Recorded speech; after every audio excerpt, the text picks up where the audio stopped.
Vamos a practicar un poquito lo de la clase pasada. Vamos a seguir utilizando las gráficas de Heisler. Aquí nada más pues es un sistema diferente. Ahora vamos a hablar de una esfera. La esfera tiene 10 centímetros de radio o 0.1 metros. Se encuentra inicialmente a 10 Celsius y súbitamente se sumerge en un líquido a 300. Así son mis problemas, en cambios repentinos y súbitos. El fluido a 300 Celsius tiene una H convectiva de 100 watts sobre metro cuadrado Kelvin y nos preguntan cuál es la temperatura en el centro de la esfera después de que pasan 5 horas. Aquí están los datos.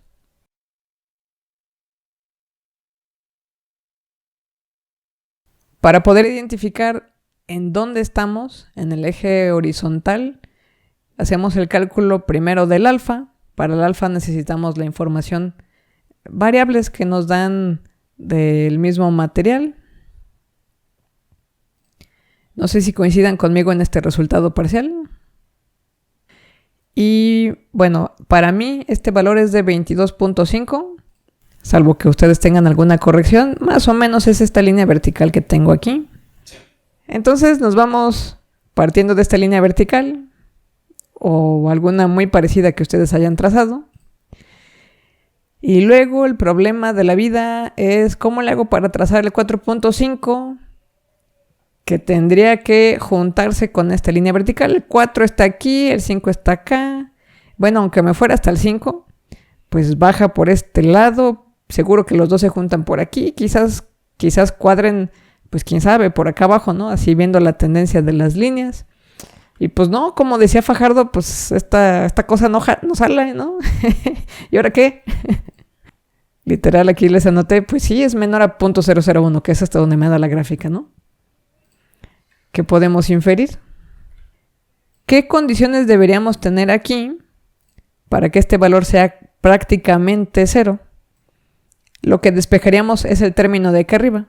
Entonces, bueno, pues al final de cuentas es casi irrelevante lo que tengamos en el denominador. Para que se vuelva a 0, quiere decir que esta temperatura tendrá que ser prácticamente 300.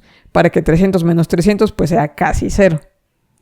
Eso significa que si estamos en la parte de abajo de la gráfica, si la lectura tendría que ser aquí, razonablemente nos encontramos en un equilibrio térmico. Y eso quiere decir pues que toda la esfera ya está a la temperatura del fluido externo. Es temperatura homogénea en todo el cuerpo y además en equilibrio térmico con el fluido externo.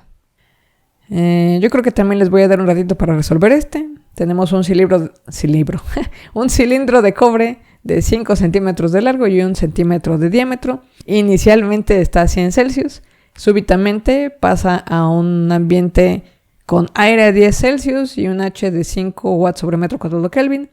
Está aislado en las tapas. Esto lo que me está diciendo es que va a ser unidireccional. Y la pregunta es la temperatura en el centro del cilindro, o sea, en el eje, a 7 minutos de enfriamiento. Y me dan los datos del material. Les voy a dar unos minutos y ahorita me dicen cómo van.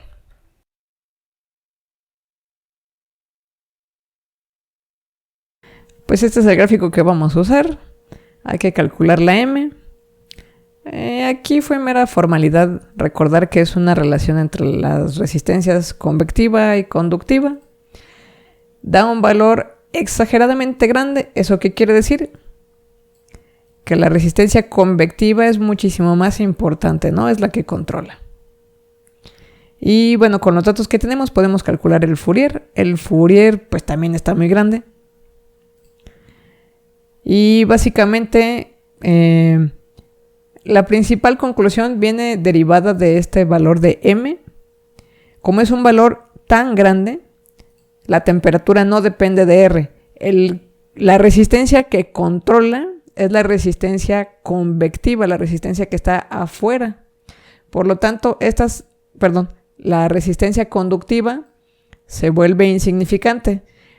Si recuerdan, en los primeros problemas que hicimos respecto a resistencias importantes, lo que decíamos es que en las resistencias que controlan, ahí se encontraban los gradientes importantes, en el perfil de temperaturas, y en las que no eran importantes teníamos una temperatura casi horizontal, casi homogénea. Entonces, básicamente la conclusión es esta: la temperatura ya no depende del radio. Y para estos casos, cuando tenemos una M muy muy grande, se puede utilizar un método diferente.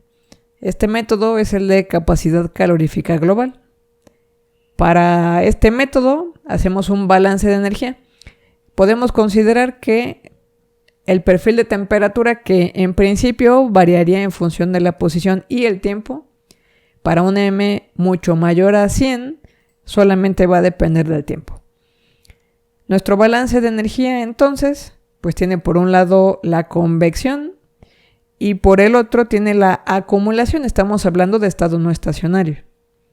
Entonces, espero que recuerden, este término de aquí es el que identificamos como concentración energética. Algo así les hemos platicado en sus clases de fenómenos de transporte. Rho y Cp son constantes, así que los podemos sacar de esta expresión diferencial y me queda nada más la derivada de temperatura con respecto a tiempo. Y esta es la expresión que fácilmente me va a permitir identificar qué pasa en un tiempo determinado. Este término y estos son constantes en el cuerpo, en el material en que estemos trabajando. Y entonces terminamos nada más con una integral de du sobre u, de t sobre T-Volk, que es una constante, menos temperatura. Esta temperatura va de una temperatura inicial a una temperatura que corresponde al tiempo T. Y bueno, notarán que este signo menos obliga a que aparezca este signo menos acá. Con esta expresión, ahora sí puedo resolver este problema de aquí arriba.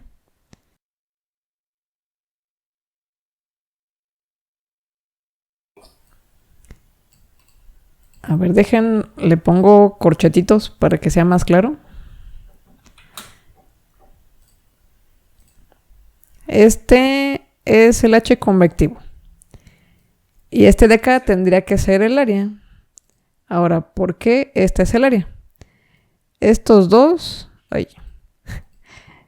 .01 y pi es pi por diámetro. Este pi por diámetro es el perímetro del círculo de la tapa. Lo multiplico por la longitud del cilindro para que me dé el área envolvente del cilindro. Y la razón por la que solo uso esta área, que es pues el canto y el perímetro del círculo, es porque en la parte de acá de arriba me especifican que está aislado en los extremos, en las tapas. Si las tapas no estuvieran aisladas, bueno, entonces el área estaría incompleta así como la puse. Pero como me aclaran, las tapas están aisladas, entonces el área convectiva solamente incluye esto de aquí. Entonces, pasamos al que creo que es el último problema del tipo. Es un cilindro largo de 8 centímetros de radio. Inicialmente a menos 50 Celsius, se expone a un fluido a 80. Nos dan el H convectiva del fluido. Y la pregunta es cuál es la temperatura promedio cuando pasan 30 minutos. Nos dan la K y nos dan el alfa.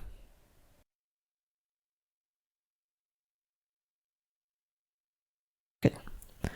Entonces la cuestión es, ¿estos qué lecturas nos van a dar, no?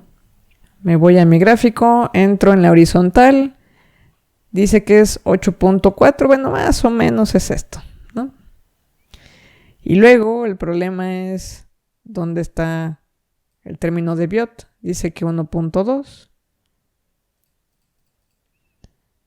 A ver, 1.2 está aquí, baja, y pues otra vez, ¿no? Estamos aquí en la parte de abajo. Entonces, pues sí, en efecto, no se puede hacer una lectura con el método de las gráficas de Heisler, pero hay otro gráfico con el cual se puede trabajar. Ese es un gráfico que no les había mostrado, me parece. Está en la misma sección de las páginas de Sengel.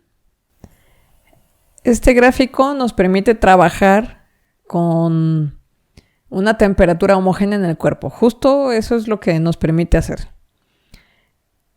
La información o las variables que necesitamos pues es el número de Biot y esta esta multiplicación o esta relación entre el número de Fourier y Biot. Biot al cuadrado por Fourier no lo tengo, lo calculo. Espero que coincidan conmigo en el valor. Y bueno, aquí sí debería poder encontrar el número de Biot que tenía, que era 1.2. Está entre este 1 y este 2. Y el cálculo que obtengo, 12.5, es esta línea negra. Siguiendo este trazo del Biot, pues es estimado, ¿no? Su posición. Busco el cruce.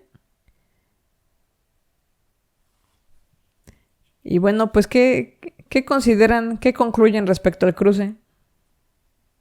Miren, estos dos, está entre esta línea y este decano. Bueno, pues la otra que quiero leer es esta línea negra. Me voy siguiendo hacia acercarme a la línea negra. Y bueno, a lo mejor no se nota, pero aquí arriba, aquí continúa la línea roja. Este del 1, este del 2, convergen en esta línea roja que está hasta arriba. Entonces, ¿cuál es la lectura? En el 1.0. ¿Y eso qué quiere decir ahora? A este término le llaman calor máximo. O sea, es una nomenclatura medio extraña. Quiere decir que es el flujo de calor que vamos a tener en un tiempo infinito. La relación que se obtiene entre este calor y calor máximo viene... A ver, ¿ustedes la visualizan antes de que yo les diga de dónde salió esta ecuación de acá abajo?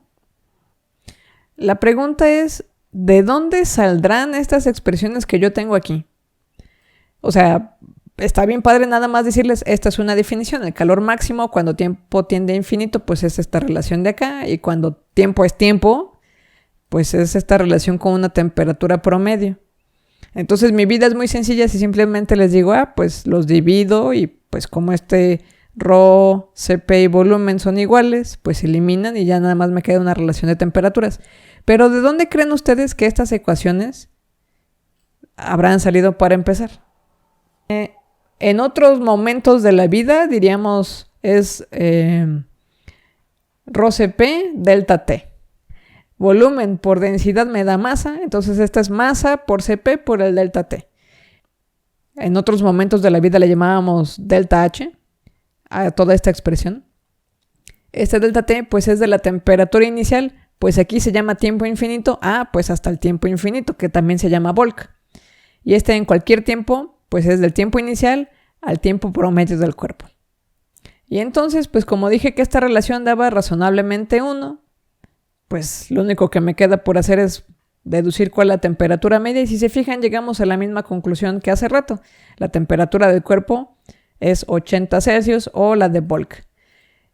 Si se fijan, lo que hicimos con estos ejemplos fue ver condiciones en las cuales el cuerpo en sí tiene una temperatura homogénea y todavía nos pusimos a comprobarlo con otros cálculos y con otras gráficas.